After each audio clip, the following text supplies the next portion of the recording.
Hello my dear friends, you're in the Military Summary channel, and today we will discuss the situation in Ukraine on the 10th of June of 2024. Today we have a lot of very interesting updates, so let's start. And the most important updates are coming from Sumy area. We have already discussed the situation in this region during the previous update. Let's discuss this once again. Let's take a look at the video once more time. The Russian sources published the video, more precisely the official channel of Kadyrov 95. This is the official channel of the head of Chechnya, and according to them, the Russians during the previous 48-24 hours managed to break through the Ukrainian defense belt along the Sumy border with the Sumy area to enter this territory with the small squads and to capture and to seize control over the entire village. After that, we had a lot of speculations, wishful thinkings, we had a lot of updates from different sources, and the most important, we had a lot of updates from the Ukrainian side. The Ukrainians were saying that all those videos are bluff, fake videos. The Russians maybe entered the village, but then the Russians left the territory. Then the Ukrainians changed their opinion. They were saying that this village was in the gray zone and nothing, let's say, important in this village. The Russians entered this territory for many times in the past. The Ukrainians made the same, and many other different things, telling that this is not so important and this is not something, let's say, that people should be afraid of or something like this. But the most important, in this morning we got the video, we got the confirmation that the Russians entered the village, and we have colored the territory. After that, we have additional geolocations of how the Russians were bombing the territory in the village by the name of Galishevska, Budki, in the Galishevska as well, and Wolfina, and so all this territory was under very heavy Russian artillery fire. And right before we start making the video, we got the most important geolocation from this territory, and we are talking about this photo. According to this photo, according to information we received, the village by the name of Ryzhovka was captured not just by special forces, let's say Akhmat, but also in the participation of former Wagner forces. So we can make a conclusion that very experienced and very powerful groups are located in this area, and obviously to take Ryzhovka under control is not the only target and not the only goal that these groups of forces have. Most likely the Russians are planning to move further, and probably the next few days we're going to receive additional updates from this territory. To reduce the number, to reduce media voice from this direction, according to information we have, the Ukrainians have already turned off electricity and of course turned off into the internet, trying to avoid all the unnecessary information, unnecessary panic among the Ukrainian soldiers and among the civilians. Now let's move further to Kharkiv direction. We have a lot of very interesting updates from this territory as well. The Russian sources published another video where we can see significant number of artillery strikes, aviation strikes all over the entire Kharkiv region.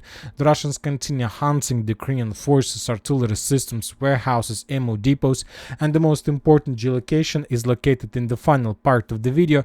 If you remember, a few days ago the Russians reported to reduce and to break the Ukrainian plans in their counter-offensive operation. The Russians destroyed the bridge, destroyed the dam once again. On this video we can see the results of Russian strike. As you can see, this is the dam, and as you can see, a part of them was damaged and probably destroyed as a result of Russian missile strike. So since 10th of May, since the time when the Russians started their offensive operation in Kharkiv, the Russians destroyed or damaged the bridge already 2 times.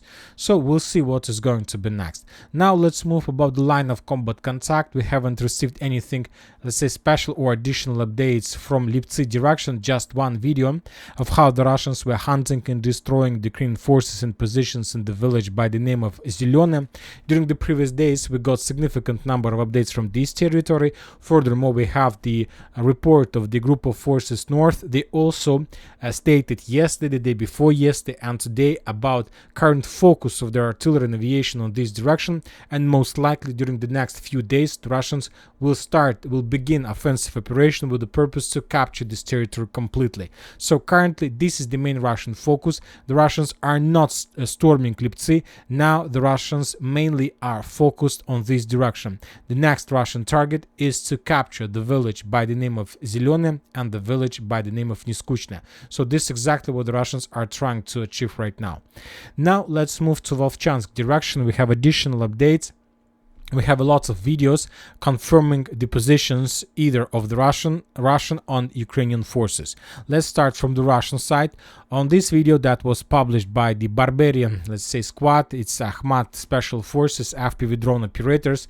They published the video of how they were bombing and attacking the Ukrainian forces in the northern part of Vovchansk and in the southern part as well. And as you can see, after the Russians discovered the presence of Ukrainian forces, they destroyed their positions with cluster rounds RBK 500. So as we can see, there are very heavy clashes are taking place for the Volchansky aggregatny plant. For now, this territory remains under complete Ukrainian control. As for the eastern part, we have lots of updates from the Ukrainian side of how they're trying to counterattack to attack the Russian forces in this area and in this area, and probably the Ukrainians managed to get some results. Both videos were published by the forces of 82nd Air Mobile Brigade. On this video, we can see the redeployment and movement of Russian forces that were bombed by the Ukrainian artillery forces. A little bit further to the east, we have another video published by Deep State, probably also by the 82nd Brigade, how they were FPV droning the Russians in this area. So these videos we received today in the morning, but later, somewhere before I start making the video, we got report from pro-Ukrainian sources that as a result of clashes, as a result of let's say very heavy clashes that have been taking place since the beginning of let's say May, the forces of 82nd Brigade lost its combat capabilities, and now the Ukrainians try to take this brigade off from this direction for, let's say, restoring their combat capabilities. So this is the first brigade that the Ukrainians lost as a result of clashes for Vovchansk. This brigade is already replaced by the forces of 36th Marine Brigade, and probably 36th Brigade is going to be the next target for the Russians. Now let's move to the northern Kupiansk direction. We have additional updates from the village by the name of Stepovo Novoselka. The Russians made a lot of attempts to attack this territory from the north, east and from the south, but most of those attacks were repelled once again by the Ukrainian forces. But during the previous 24 hours, the Russians decided to improve a bit their, let's say, positions and their tactics, and the Russians understand that the main problem they've been facing by today until today were the minefields around the village of Stepovo Novoselka.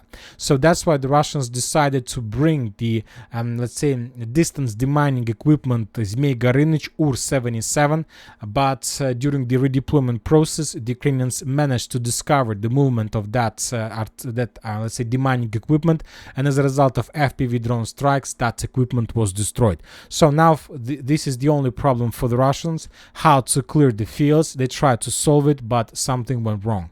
Now let's move further to the south in direction of Siversk. As you can see, we have significant number of geolocations of artillery strikes. The Russians conducted significantly effective counter-artillery duels, and as a result of those, let's say, huntings and counter-artillery attacks, the Ukrainians suffered significant losses, and that means that maybe the Russians do have some plans for further offensive operation. Also, we got unconfirmed report that right before I start making the video, that as a result of very heavy clashes, the Russians managed to establish complete control over Bila Gora. So this is the highest point on this direction, and most of the Russian military experts reported and saying that if the Russians control Bila Gora, that means the Russians control Siversk, and after this strategical point, most likely the Ukrainians would be forced to fall back from the entire region. So according to, if summarize everything, according to pro-Russian resources, today they managed to establish control over the most important point on Siversk direction. Probably by the morning we're going to receive additional updates and details, and we will discuss this more. For now, just small report. Now let's move to Chasiv Yar direction. As you can see, we haven't received a lot of updates from the territory, just regular FPV drone activity from the Russian side, which confirms the line of combat contact, which confirms that the Russians control the eastern part of Chasiv Yar, the Ukrainians control just the western part of eastern Chasiv Yar. So now the Russians slowly, step by step, is getting inside of the next assault operation, the final assault operation towards the Chasiv Yar citadel that still remains under and the complete Ukraine control. We are talking about this territory. We haven't received almost anything about the situation on the ground in the area of Kalinovka. Now let's move to Avdiivka. We have a lot of very interesting updates. As for Novooleksandrivka, as you can see, we have adjusted the map. We have colored with the gray zone the territory that might be captured by the Russians. What happened today on this direction? First of all, in the morning at somewhere at 6 a.m. of the local time, we got some updates from deep state about the situation on the ground, and by 6 a.m. according to pro-Ukrainian sources, the Russians control more than 50% of Novooleksandrivka. So of course, without any geolocations, without any confirmations. Later we got updates from pro-Russian sources that the Russians managed to establish complete control over the village. This report we got somewhere at 11 a.m. of the local time. So by 11 a.m. the Russians established probably 95% control over the territory. There were some positions of the armed forces of Ukraine that the Russians were clearing.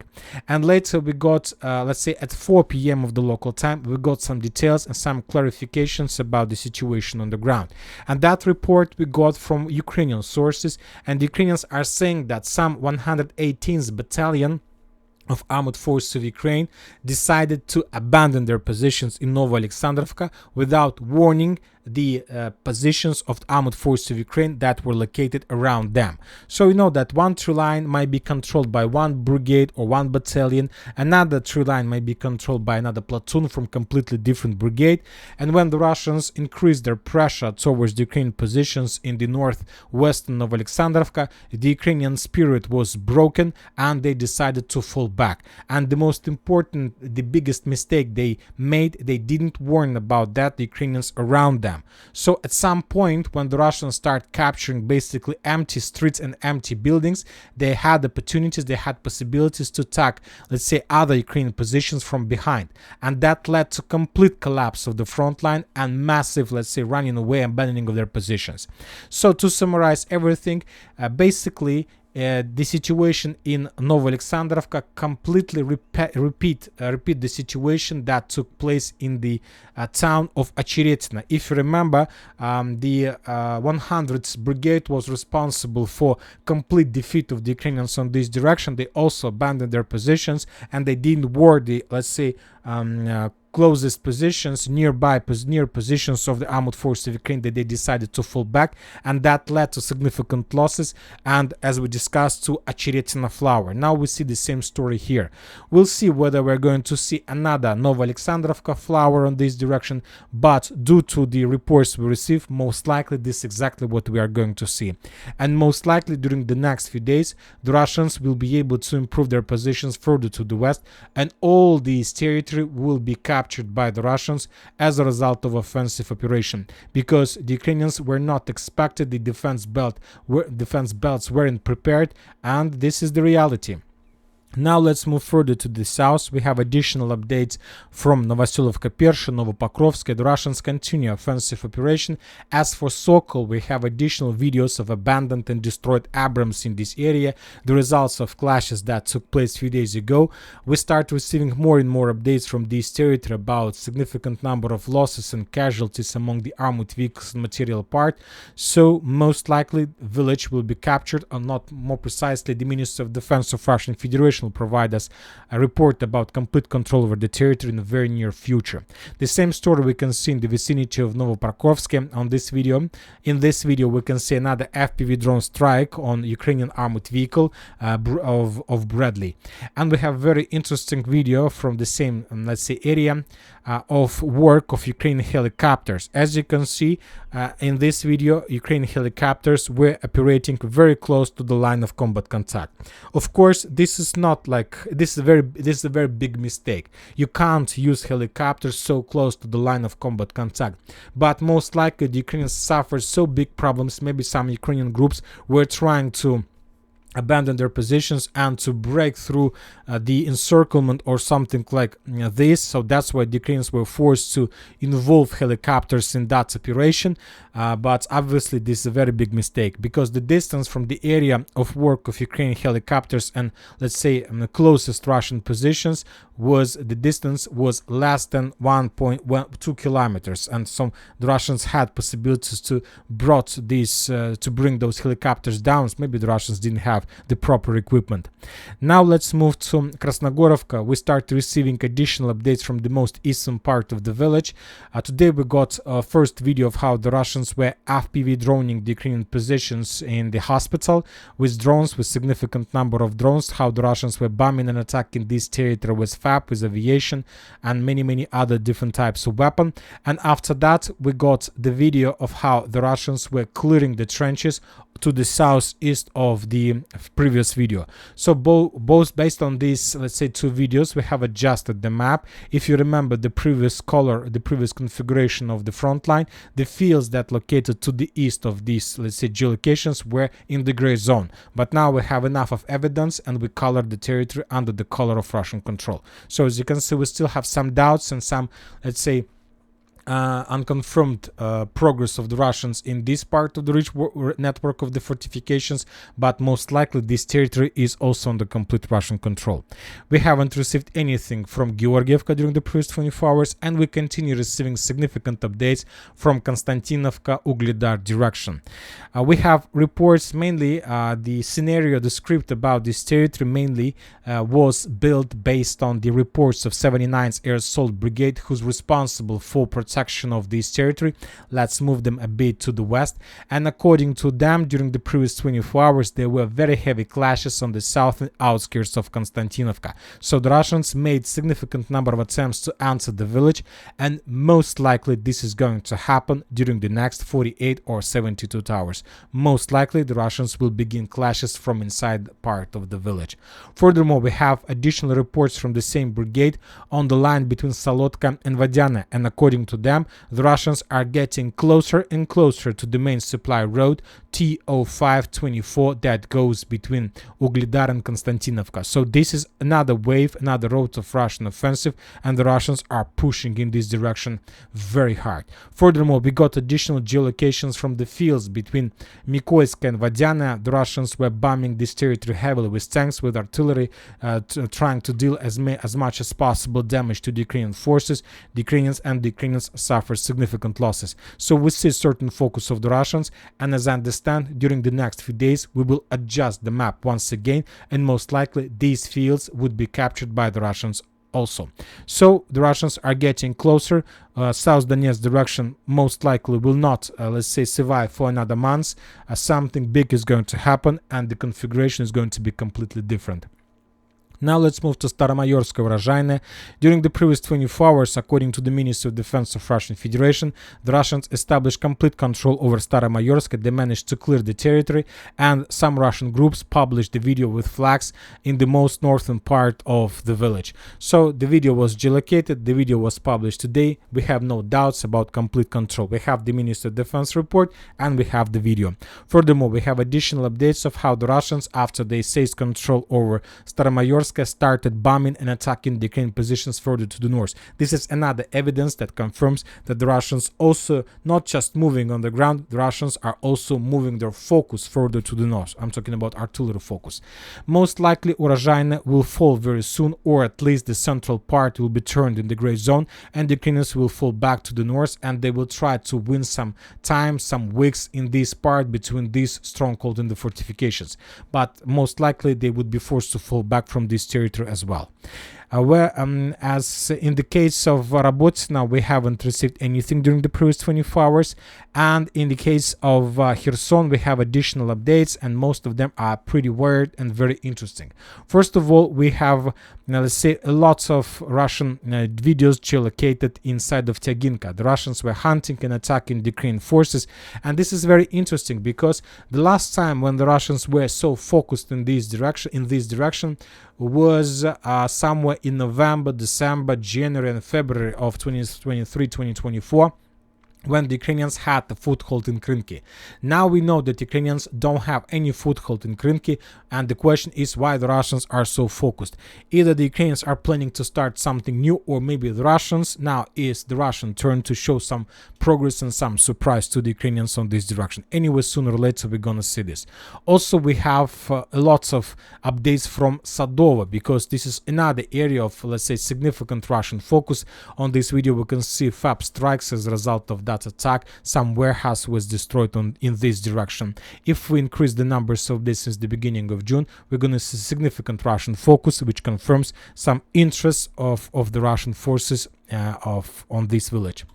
And now let's talk about some political events. We have very interesting reports from Ukraine. According to information we have, Secretary of the Parliamentary Commission on Fortifications and Drones and Border, currently about 30 criminal proceedings have already been opened for let's say for the failure of building of constructions and fortifications in Kharkiv area. So people who were responsible for building fortifications now, let's say, under some criminal investigations. Another important thing from Crimea that I would like to discuss with you also. According to information we have, during the previous 24 hours, the Ukrainians conducted massive missile strike all over the entire Crimea. We got two reports, let's say one report from the Russian side, another from Ukrainian side. And according to the Russian sources, the Ukrainians launched around 12 missiles of ATACMS type towards the peninsula, but according to the Russians, all of them were brought down as a result of work of Russian air defense. But the Ukrainians are giving us completely different update, completely different report. According to the Ukrainians, during the previous 24 hours, they managed to destroy two S-300, let's say, divisions and one S-400 division of armored forces of Russian Federation. Furthermore, the Ukrainians are saying that the Russians haven't managed to bring down even a single missile. So, as you can see, two completely different opposite reports, almost the same story as in Sumy direction, also two completely different opposite, let's say, reports. But obviously, when talking about Crimea, we know that if the Ukrainians managed to destroy 3 Russian air defense divisions, and basically by this report they are saying that they managed to suppress almost completely Russian air defense inside of this peninsula, most likely during upcoming night the Ukrainians will try to repeat their success and they will try to attack Crimean Bridge. If there are going to be no attack towards Crimean Bridge, that means that Ukrainians are speculating and let's say spreading not completely real information. Anyway, the next upcoming night will give us lots of updates and will give us understanding whether the Ukrainians were right or not. And that's it for the video. Military Summary channel reminds you to condemn any violence in the world. Thank you for watching. Subscribe to my channel, put your likes, share my Patreon, and have a good day. Bye bye.